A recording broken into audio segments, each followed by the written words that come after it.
Hey friends, welcome to Girls Night. Today feels like a really special one because we are coming to the end of this season of the show. And actually, I want to let you know something right here at the top. After this season wraps, I'm going to be taking a break from Girls Night for a decent chunk of next year. I'll still be around on the internet, of course. I'll still be writing and creating and walking with you through all kinds of things. But for a while, I won't be sitting here in front of this microphone every week. And so as I was thinking about how I wanted to spend these last few episodes with you for a while, what I wanted to leave you with, I kept coming back to two things. The first, you get to want what you want. And the second, you have more agency than it feels like you do when your life isn't going according to plan. That's where we're going today. So all season long, if you've been keeping up with us, we've been talking about that moment when you look around and think, this is not what I ordered. And I think that moment is especially intense in this season of life that I've been calling the everything era. The everything era is this stretch of years where there's kind of a cosmic double booking happening. All of life's biggest decisions and major transitions are piling on top of each other all at once. These are the years when you're putting into place the bones of the life that you'll live for the rest of your life. You're deciding things like, who is my person? Am I getting married? Am I having kids? If so, when? How many? Where do I want to live? Do I want to buy a house? What kind of career do I want to build? How close do I want to live to my family?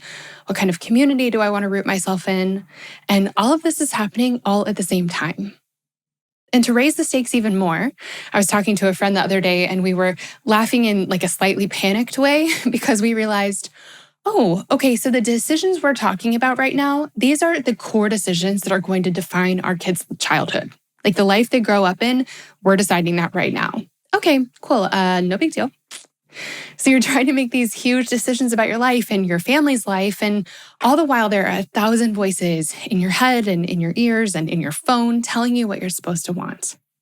Your family has opinions. Your church has opinions. Your friends have opinions. The podcast you just listened to has opinions. Instagram definitely has opinions. And you're not agonizing over low-stakes questions here.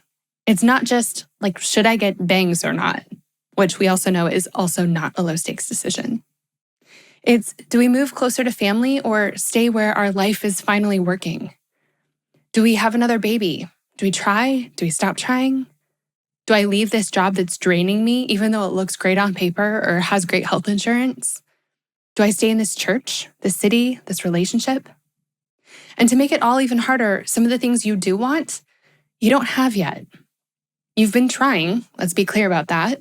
You've done the right things, you've followed the rules, and still somehow this is not the life you thought you were walking towards. Now, if you're new around here, this might be a good moment to tell you how Girls Night got started in the first place. So I'm going to paint the picture for you. There I was, a born people pleaser, truly, and a rule follower who second guesses everything. And I suddenly found myself in a brand new marriage and a brand new city with $11 in my bank account. Did I mention I just lost my job? Because I had just lost my job. My whole future was up in the air and I had no clue what to do next. And you want to know what helped me most in that season, and honestly in every season since?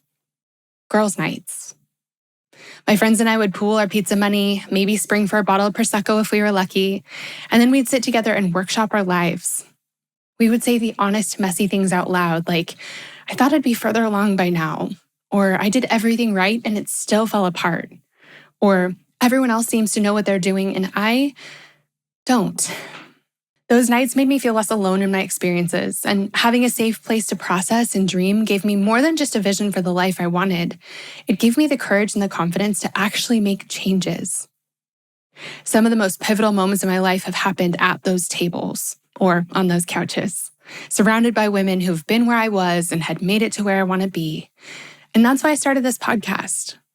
I knew that more women needed that kind of space. And honestly, I think we need it now more than ever. Because this cultural moment, it is loud. We are living in what might be the noisiest moment in history. Everyone has an opinion about how you should live your life. Everyone is convinced that their way is the right way, and a lot of people are shouting about it. Add to that the reality that women's choices are under a magnifying glass right now. in our families, in our communities, in politics, on social media. So many of the hot button issues being debated right now are the exact things that most shape women's everyday lives.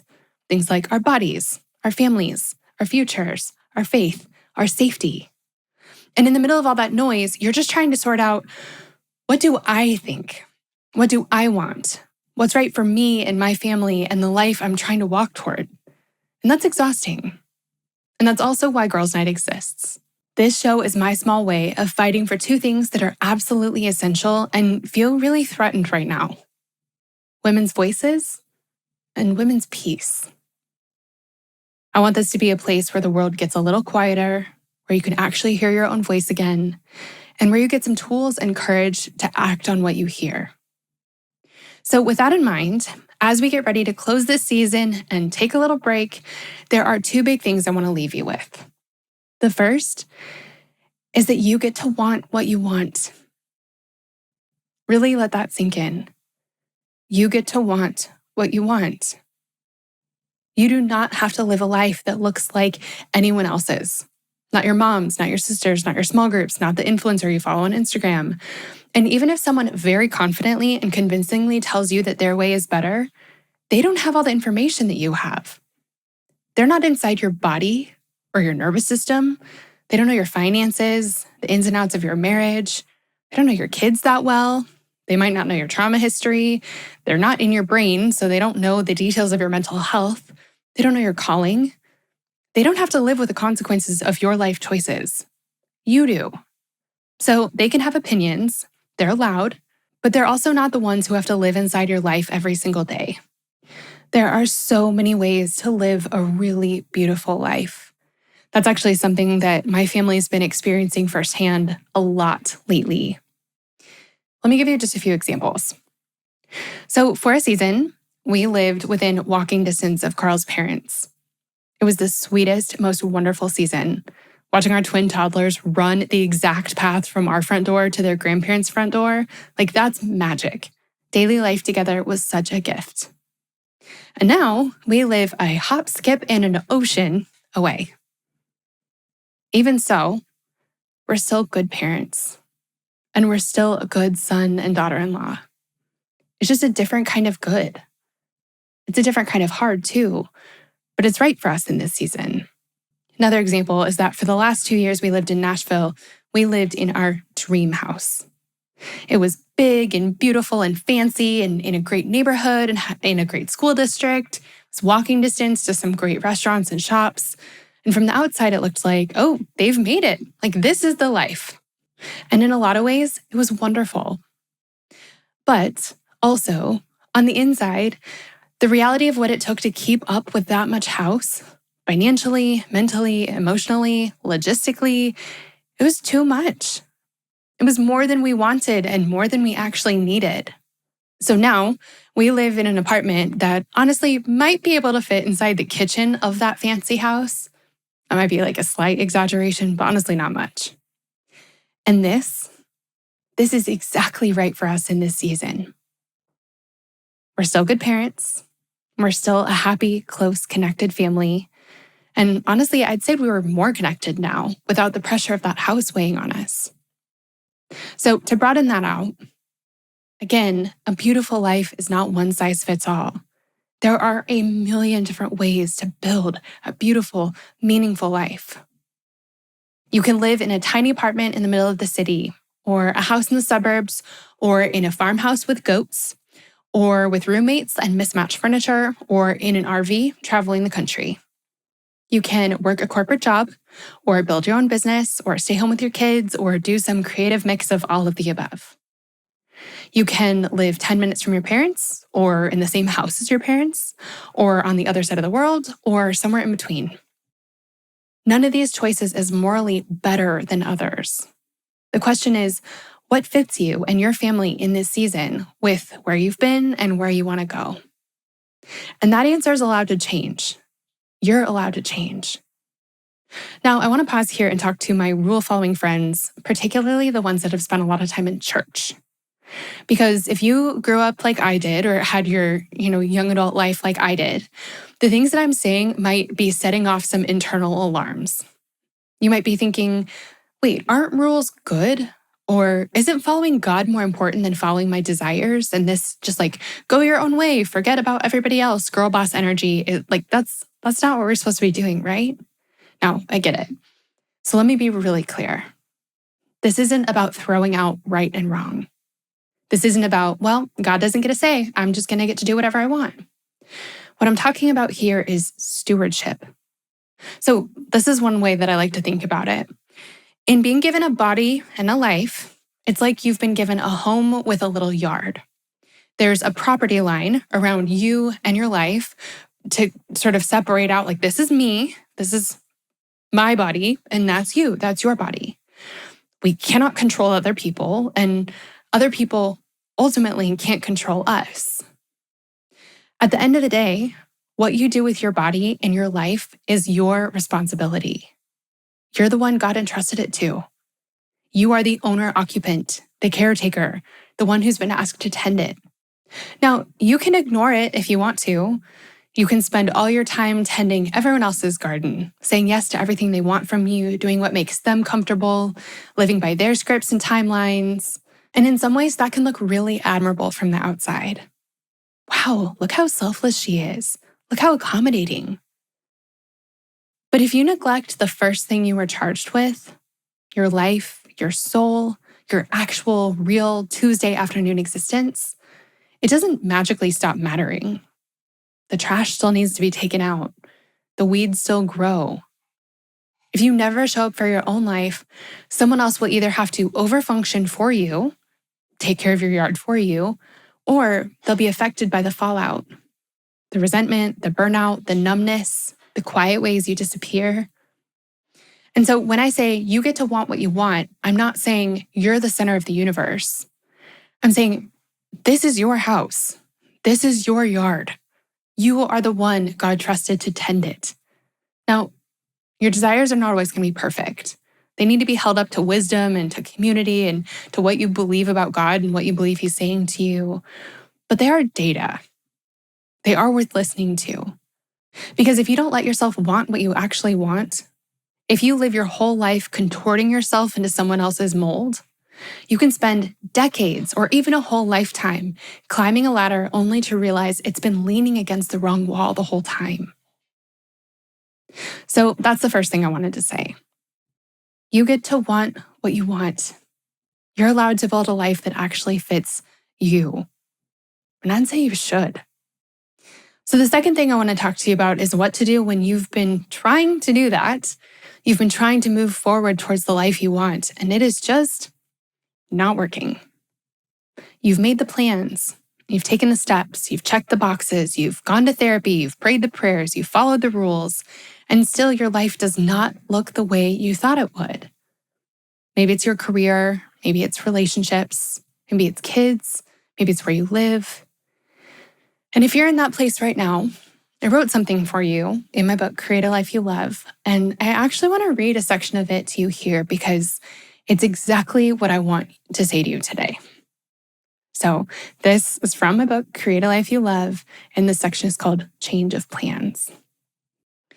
One of the hardest parts about creating a life you love is that the events of our lives don't always happen when or how we want them to. Because our desires and hopes usually involve other people, it can feel like we don't actually have authority over our lives after all. Maybe you know exactly what you want to do for your career. Either you've known it for years, or else you've tried a variety of options and feel like you've finally found what you're meant to do.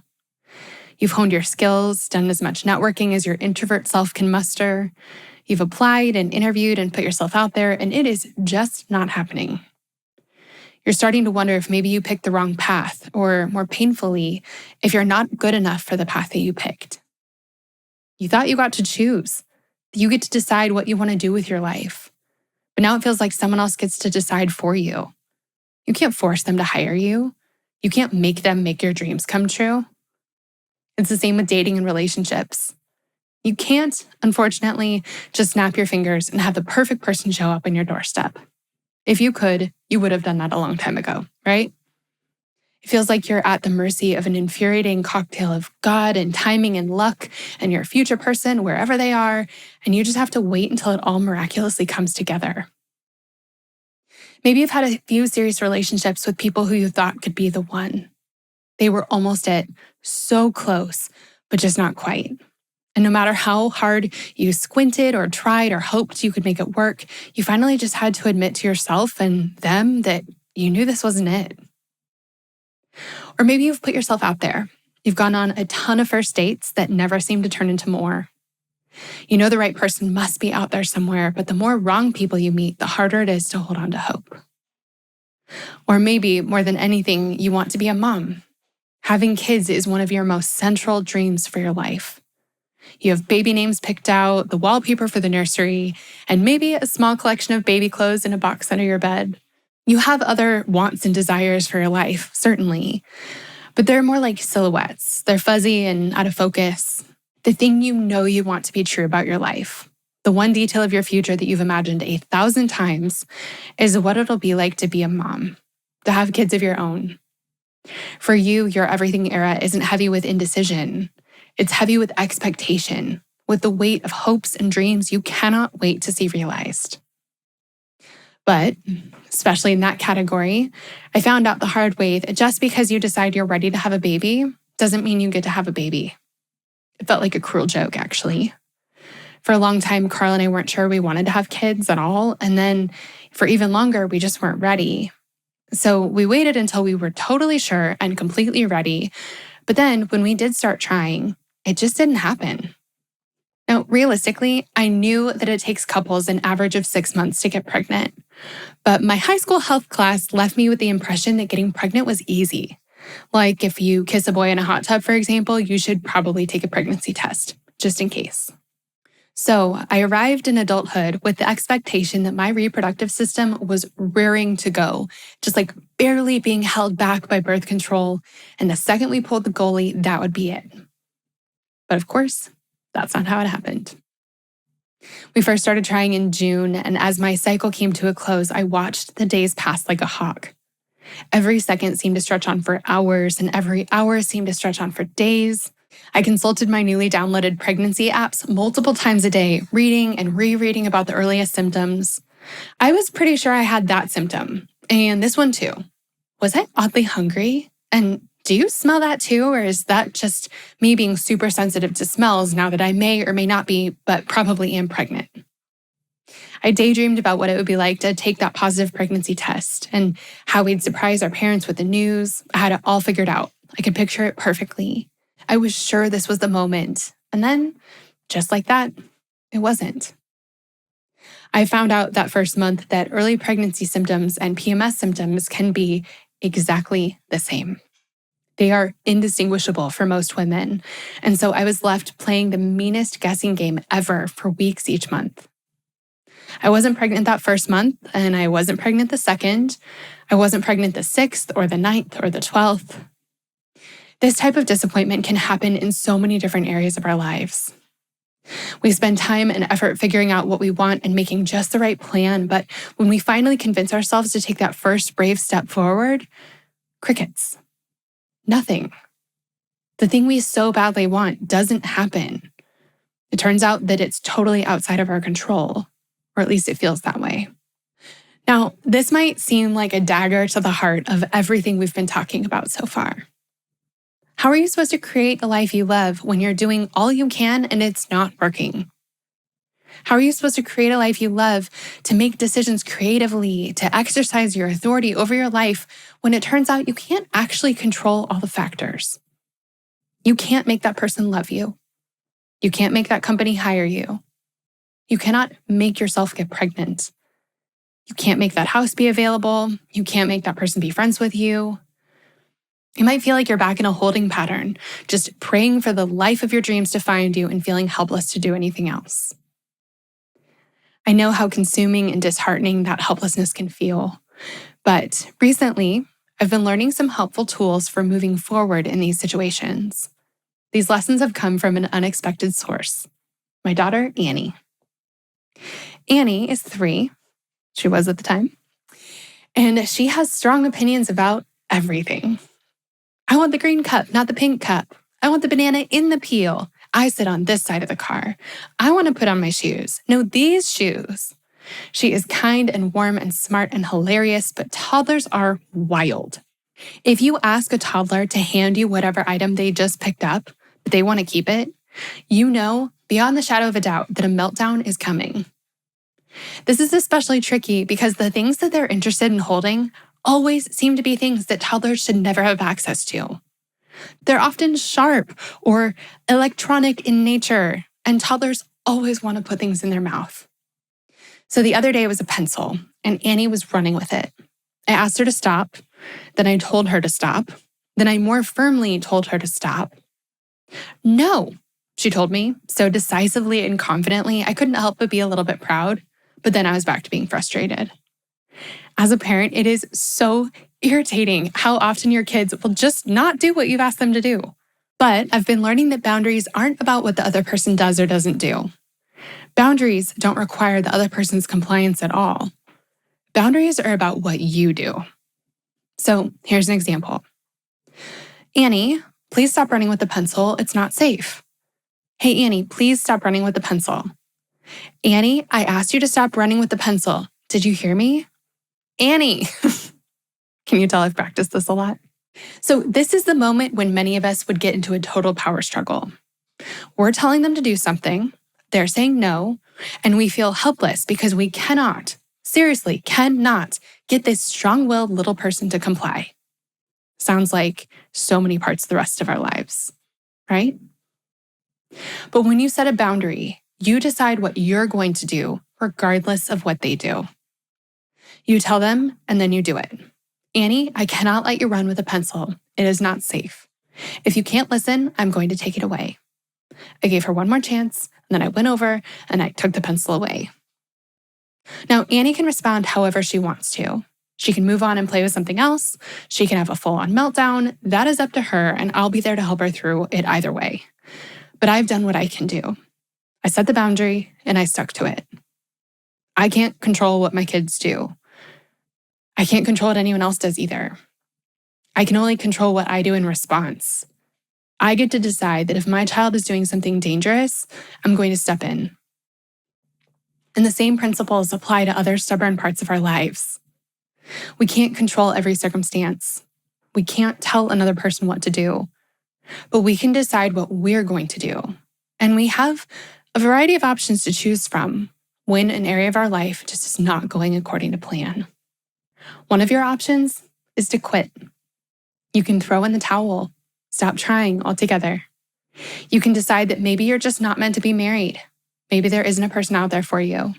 You can decide that while you'd love to have a career in music, it's just not happening, and so you're going to make the choice to walk away. You can stop trying to get pregnant. Now, I'm rarely a fan of quitting. I'm much more likely to hold on way too long than quit too soon. But that's because I've decided that I prefer to live with the pain of having tried too hard and too long, only to find out that I wasn't able to get what I wanted, rather than always wondering what could have happened if I'd just tried a little harder. I'd rather be flat out rejected than live in the shadow of what ifs. But sometimes, quitting is the kindest, healthiest thing you can do for yourself. Or maybe you don't have to quit permanently, but you do need a break. This has been the case for many of my friends as they've been trying to get pregnant. Their lives started to orbit around their ovulation schedules. They couldn't see straight or think about anything else, and they just needed some time away. This is how I felt when I was panicked about getting married. Carl and I decided to pause all marriage talk, and we did that for more than 6 months. And with that pressure off the table, we were able to just be together, to continue getting to know each other. It was so helpful. Quitting is an option when it comes to your career as well. You don't have to work where you do now. You don't have to stay. You can quit. You can find something else.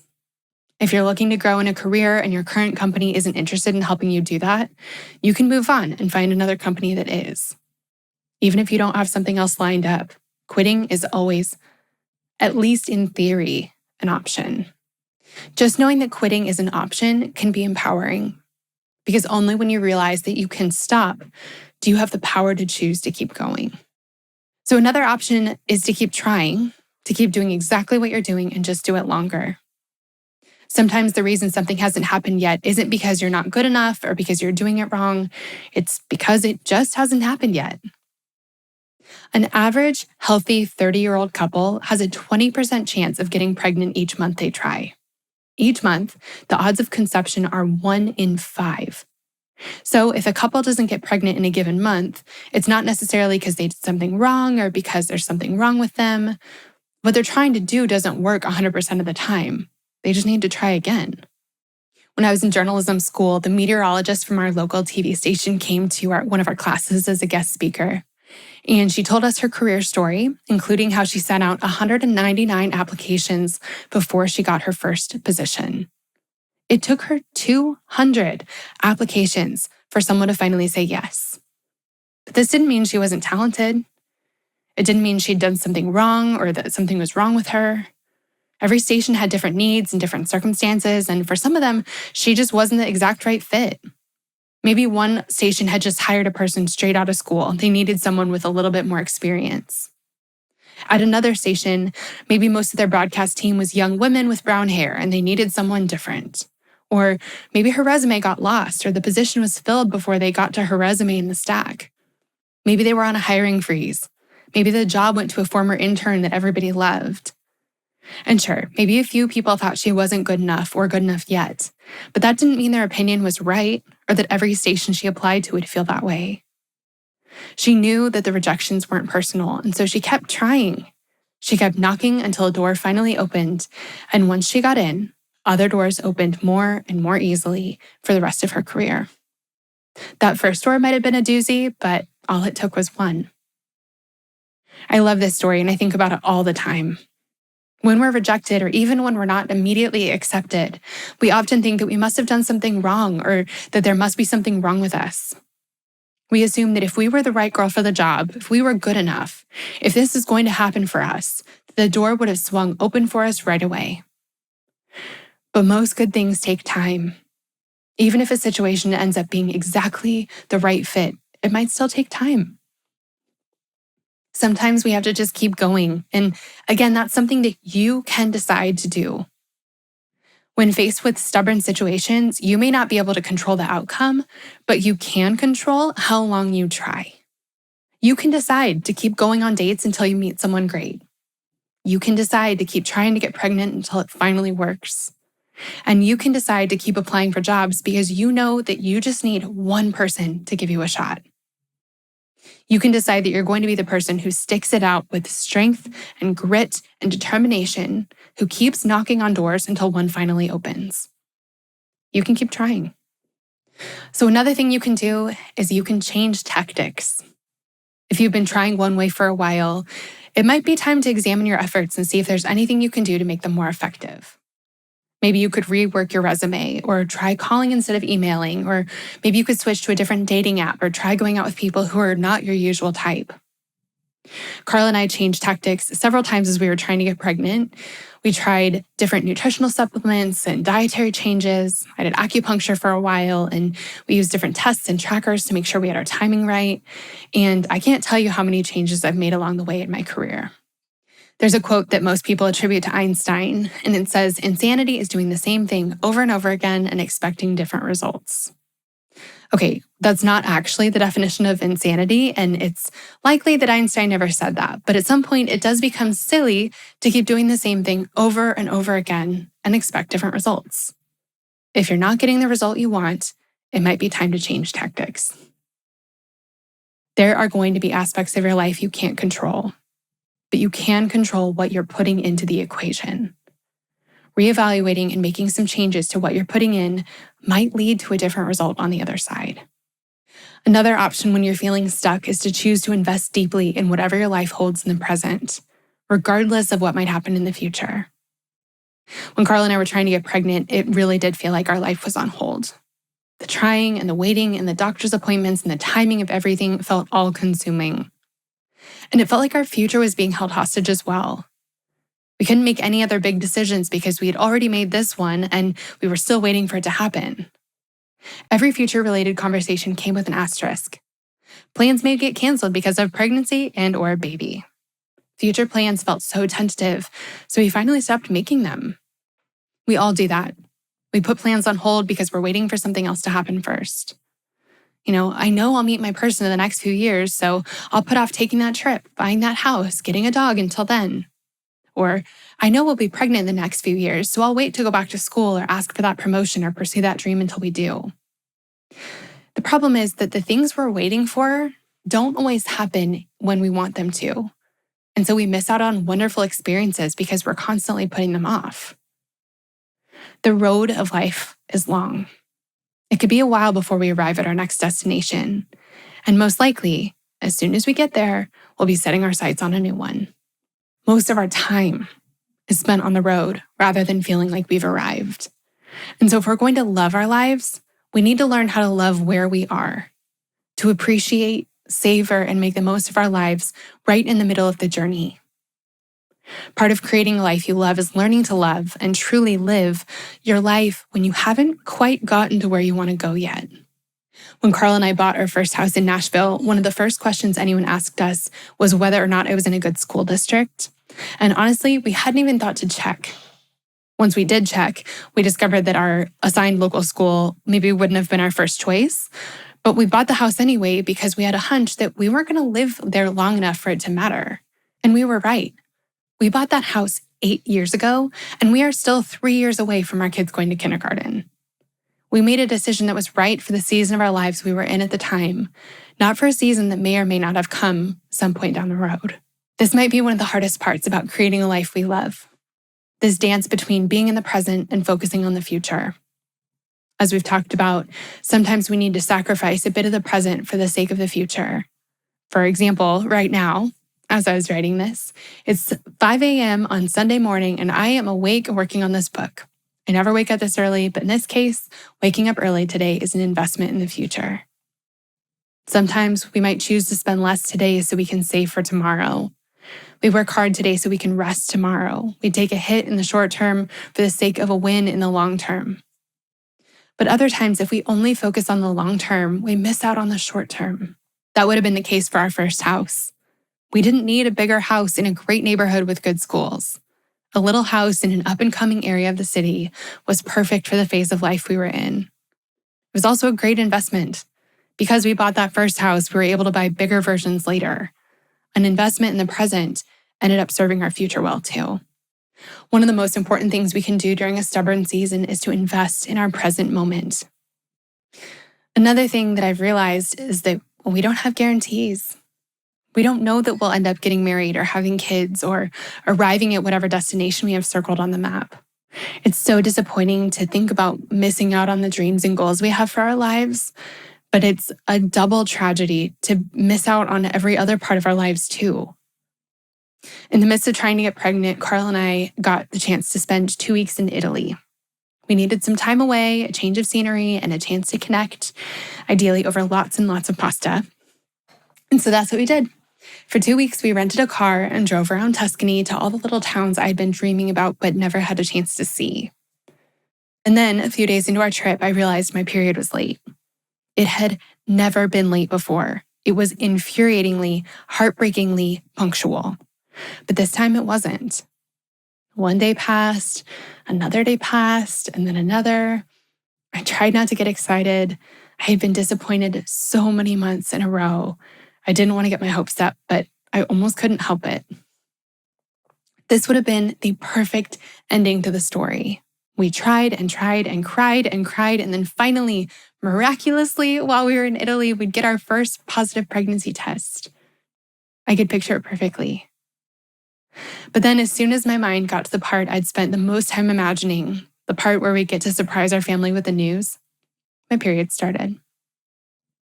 A tidal wave of emotions crashed down on me in our little Italian bathroom. I was furious and devastated, and I was mad at myself for getting my hopes up again. I should have known better by now. I told Carl the news and then headed for the door. I needed some air. But the second I stepped outside, I was hit with another thought. It was a familiar thought, and one that had gotten me through a long season of singleness a few years before. And honestly, it hadn't just gotten me through, it had changed everything. The thought was this: if you knew that you were going to get everything you've been dreaming of in just a few years, how would you live your life today? If I decided to loosen my grip and trust God's plans and timing for my life, truly trust them, how would I live my life today? I would make the most of it. I knew the answer before I'd even finished the question. Now, of course, we don't necessarily get any assurances that what we're dreaming of will happen someday. We don't get a postcard in the mail that says, "Dear Stephanie, I promise I'm working on it. Your dreams will come true and I won't make you wait too long. In the meantime, embrace this season, use it well, you can trust me, God." Although, God, if you are open to suggestions, a postcard like that would be fantastic. But I've discovered that when I think about how I'd live if I did have that assurance and make decisions from that place, I make some of the best decisions of my life. And so that's what I did. Refueled by this reminder, I decided that I was going to let that thought change my life all over again. I knew I wouldn't regret embracing this married without children season. I knew I'd regret missing out on it. So Carl and I embraced the season we were in. We fully savored every moment of the time we had left in Italy. And we took some really big steps as soon as we got home. We booked more trips, adventures for the two of us, trips to see and spend time with our people. We kept working hard, building the businesses that would support the life we wanted to invite our kids into whenever the time came. We did house projects and spent time together and with friends, investing in our home and our relationships in a way we might not have time for whenever our next chapter began. I went back to therapy and dug through some unhealthy behavior patterns like people-pleasing and lack of boundaries that had plagued me for my whole life that I just didn't want to carry around anymore. We couldn't control the timing of when or if we were going to get pregnant, but there were plenty of things we could do in the meantime, and I knew we would never regret doing them. If we were never able to have kids, these were things we would have wanted to spend our time doing anyway.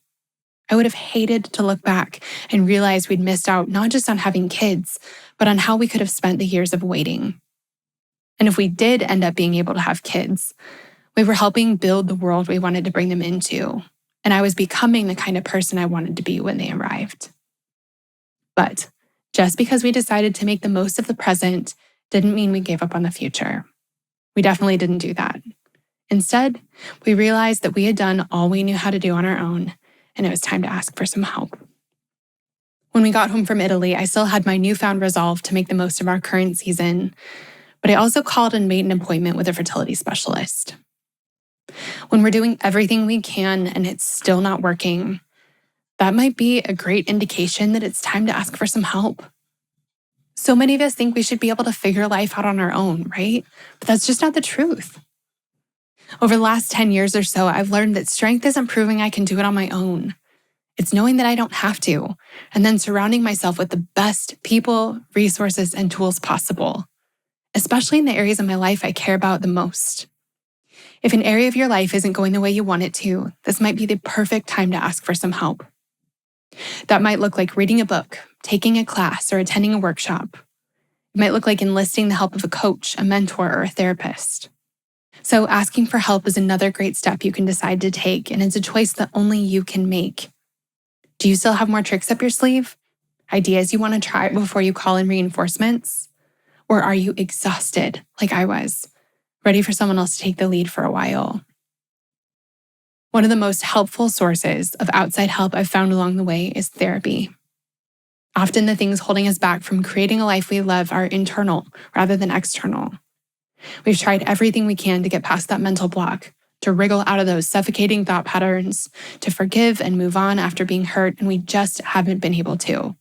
A therapist can help us process our mental and emotional clutter, heal from trauma and past experiences, identify strategies for overcoming unhelpful thought patterns, and see potential paths forward that we never would have thought of on our own. That's why I'm so grateful for therapy. I'm so glad I don't have to create a life I love on my own. And I'm so glad you don't have to either. You really don't.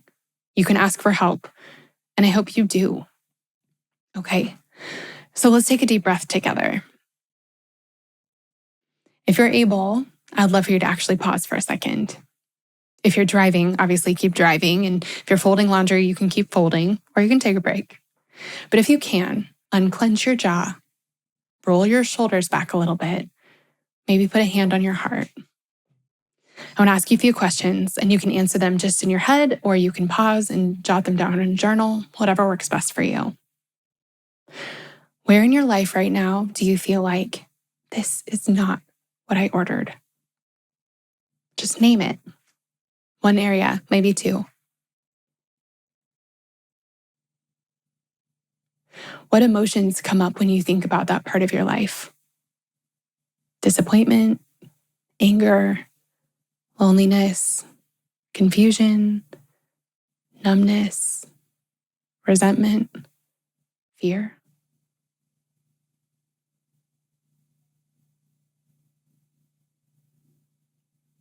Where do you feel those emotions in your body? Is it in a tight chest, a heavy stomach, tension in your shoulders, a lump in your throat? You don't have to fix anything right now. Just notice, name it. Psychologists have found that simply putting words to what we're feeling, even something as simple as, I feel disappointed or I feel left out, actually helps calm our nervous system. It gives the brain a chance to make sense of what's going on instead of being hijacked by the emotion. And so if you want, you can even whisper this wherever you are.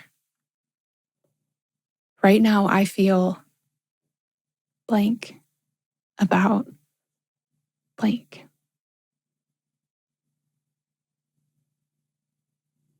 You're not silly for feeling that way. You're not behind for being here. And you're not failing because your life doesn't look the way you hoped. You're just human. You're in your everything era. There's a lot going on. So as we wrap up, I want to leave you with a few reminders, just in case you need them. You ready?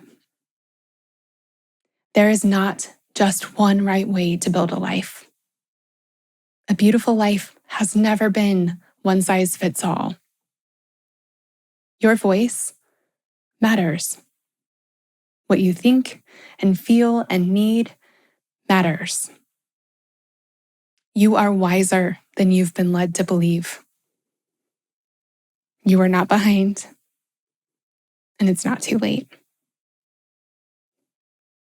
And even if you're standing in the middle of a giant, this is not what I ordered moment, you're not powerless here.